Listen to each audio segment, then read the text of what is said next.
Et Dieu nous a fait du bien. Et s'il est fini là-bas, je vais maintenant ici. Toi, c'est toi qui ne viens pas à l'église pour prier parce que tu n'as pas compris que la prière est importante. La prière est champ de destinée. Venir à l'église, c'est comme si tu viens dans ton champ. Et tu viens pour nettoyer ou bien pour planter. Pour que un jour, tu puisses récolter ou moissonner. C'est ça l'église. Maintenant, toi, tu ne viens pas à l'église. Mais si tu ne pries pas, ta situation change comment? Dis ça, ton voisin. Tu ne viens pas à l'église. Tu ne pries pas. Toi, tu reçois ton miracle comment? On dit ceux qui vont hériter le royaume des cieux sont les violents. C'est que ce n'est pas les gens qui donnent, c'est les personnes qui sont des violents, ceux qui vont forcer. Même pour que ta vie change, il faut penser. Tu ne peux pas t'asseoir, prier un jour, et puis tu vas avoir la vie. Tu vas avoir la victoire comment? Tes ennemis travaillent jour et nuit. Les sorciers chaque nuit, et ils travaillent. Il n'y a pas un jour où on te dit qu'un sorcier n'a pas travaillé. Il n'y a pas un jour où un mystique va te dire qu'il n'a pas travaillé. Mais toi, tu travailles quand tu veux. Ça veut dire que pour toi-même, ta délivrance, venir à l'église, c'est comme préparer ta destinée et délivrer ta personne. On est sorti dans les familles bizarres. Chaque personne est dans une famille qui connaît. Et dans ta famille là, il y a des adorations qu'ils ont faites. Et toi, tu es devenu chrétien. Mais tu n'es pas attaché. Même si tu traverses des moments difficiles, c'est normal. Pourquoi? Parce que tu n'es pas, tes parents n'étaient pas chrétiens. Toi, tu es devenu chrétien. Ça ne peut pas être facile comme ça. Il va arriver dans sa vie y aller. Et puis après, ça peut se bloquer. C'est à toi de persévérer et avoir la victoire. Écoutez-moi. Moi, j'ai une vision de devenir grand. C'est pas ça. Mais pour devenir grand, on ne s'en sort pas pour devenir grand. On devient grand quand on ne dort pas. On devient grand quand on se lève pour prier. Pour dire non, moi ma famille est limitée. Mais moi je dois quitter dedans. Ce n'est pas dans la pousse, c'est dans la prière, dans le sacrifice. Mais Dieu là, tu dis, je ne comprends pas ma vie. Mais ce n'est pas en pleurant que ta vie va changer. Si tu ne veux pas pleurer, Satan ne va pas arrêter de t'attaquer. C'est que sait, il va t'humilier. Et l'humiliation pour ne pas accepter, c'est de te lever et de dire non à ces épreuves. Écoute-moi, venir à l'église, ce n'est pas de faire plaisir à ton pasteur. Je peux te choquer. Venir à l'église, c'est une manière de dire à Dieu, je veux que mon histoire change. L'église, c'est l'hôpital. C'est comme si on soit à l'hôpital pour se faire soigner. Quand on vient à l'église, c'est pour se faire soigner.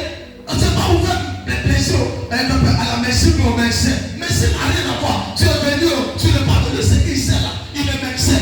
C'est quand tu viens qu'il te guérit ou il te soigne, il te précise des médicaments. Mais quand il te vient, il ne te soigne pas comme ça. Quand tu viens, tu n'as pas élu dans ça, pas. Quand tu sois à l'hôpital, on ne te dit pas qu'elle couche-toi, on te soigne. Tu perds d'abord quoi? Tu perds des médicaments. Après ça, tu sors dans le docteur et te dit voici comment on doit utiliser. Si on doit t'expliquer, c'est pas ce que tu as payé qui te prie, c'est quelqu'un qui te prie. Donc c'est pour dire que venir à l'église, c'est très important. Nous savons qu'on dit, regarde, je suis allé chez mon père. On dit prière. J'ai vu des gens qui ont des mamans, des vieilles, en train de prier par terre. J'ai regardé comme il arrive un moment, l'atmosphère a commencé à changer. L'onction a commencé à.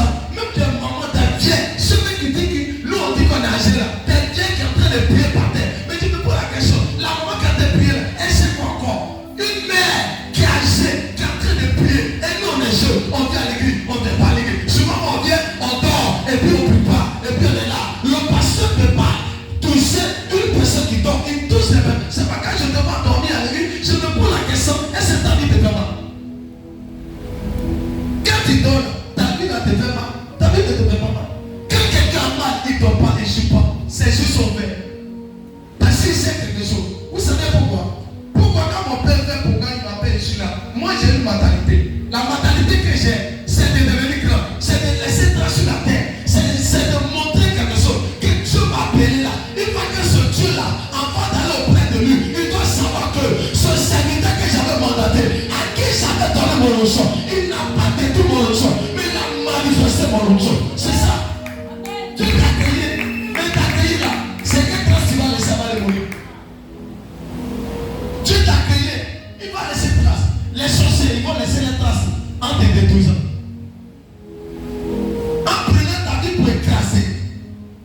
Et toi tu t'amuses. Il y a une parole que mon père avait sortie hier dans le deuxième du programme. Il a dit quelque chose. Il dit, moi, je n'ai pas de pitié pour un sorcier. Je ne prie pas pour un sorcier. Je l'ai regardé. Il dit, je ne prie pas pour un sorcier. S'il veut, il se délivre. S'il veut, il ne se délivre pas. Je ne crois pas qu'il meurt. Je me pose la question, qu'est-ce que papa a vu? Et puis pas comme ça. Ça veut dire que papa sait qui est sorcier. Toi, tu es sorti dans une famille où tu viens avec des gens qui ne sont pas bons. C'est toi qui ne pries pas. C'est toi pour venir à l'église. Tu vas raisonner, tu vas murmurer. Non, je n'ai pas le temps. Non, ma situation est compliquée. Ça n'a rien à voir. Que ça soit compliqué, c'est de prier. C'est pas de te lamenter.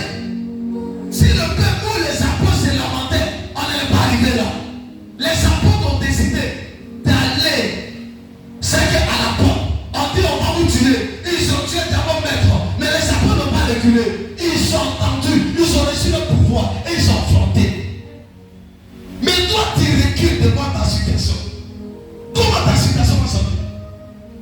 Quand je vous vois, certaines personnes pour venir à l'église, c'est un problème. Pour venir puis c'est problème. On te demande, c'est ma situation là qui fait que moi, mais moi, ça c'est ton problème. Si ça te fait, mais toi tu es né d'un père, d'une mère, sorcière. Toi tu vas savoir facile quoi. Mais si elle ne vit plus, mais tu oublies qu'elle a détruit des gens. Ceux qui vivent là, ils vont détruire aussi ta vie. Il y a une nuit, j'étais couché. Et le Seigneur me dit, tes aïeux ont été jetés de la sorcellerie. Tes parents, ton grand-père de la sorcellerie. Il faut t'attendre que toi aussi là, ils vont te maltraiter. Parce qu'il a maltraité l'enfant des gens. Il a détruit la vie d'enfant des gens. Il ne faut pas oublier que toi aussi, ils vont te détruire. Et le Seigneur m'a dit, j'ai dit Seigneur, on m'attaque. Il dit on t'attaque. Mais pourquoi on ne va pas t'attaquer? T'es né de quelle famille? Il dit je suis bien donné. Il dit c'est pourquoi on t'attaque. Ton sang là va t'attaquer. Tu sens à ta vieillesse. Il dit pourquoi? Il dit oui, parce que tes parents ne m'ont pas connu. Les sauteurs de ta famille là, ils ne m'ont pas connu. Ils ont fait des sauteurs de limitation de pauvreté qui est liée à votre vie. Mais ça se trouve où? Ça se trouve dans mon sang. Ça ne se trouve pas sur ton visage. Que tu sois une jolie père, tu peux ne pas te marier, tu vas mourir. Parce qu'il y a quelque chose qui se trouve dans ton sang. Et c'est